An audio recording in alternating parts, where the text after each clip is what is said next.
Hello everybody, and thank you for tuning in to the Weekly Report. The Trump trial and our injustice system.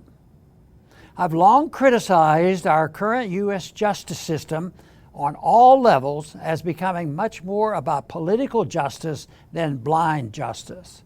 The bizarre trial and conviction of former President Donald Trump last week on 34 felonies only reinforces my concerns. The New York District Attorney, Soros-backed Alvin Bragg, has been notorious for downgrading felony charges against others to misdemeanor charges. According to a recent article in the Daily Mail, Bragg had downgraded 60% of felony cases to lesser charges, resulting in violent criminals being released on the streets and a crime wave across New York City. But when it came to Donald Trump, Bragg lurched in the other direction, upgrading what normally would have been misdemeanor charges against anyone else to 34 felony charges against the former president.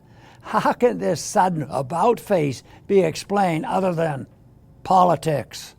Jonathan Turley, who is no fan of Donald Trump, has been covering the trial closely and has found more than a little disturbing the exuberant celebrations of Trump's conviction among the mainstream media and his political opponents. Recently, he wrote, "The conviction of former President Donald Trump in Manhattan on 34 felonies produced citywide celebrations which extended to the media, where former U.S. Attorney Harry Litman told MSNBC's Nicole Wallace that it was a majestic day and a day to celebrate. When I left the courthouse after watching the verdict come in, I was floored by the celebrations outside by both the public and some of the media." Regardless of one's view of Donald Trump, it's a disturbing development in our society when justice is treated more like a football game where you root for your team rather than a way of preserving our freedom and liberty in an equal way for all. The real goal of the trial was political.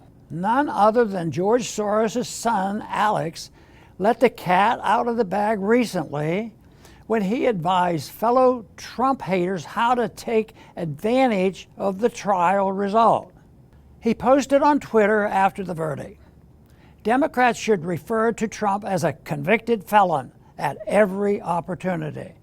Repetition is the key to a successful message, and we want people to wrestle with the notion of hiring a convicted felon for the most important job in the country."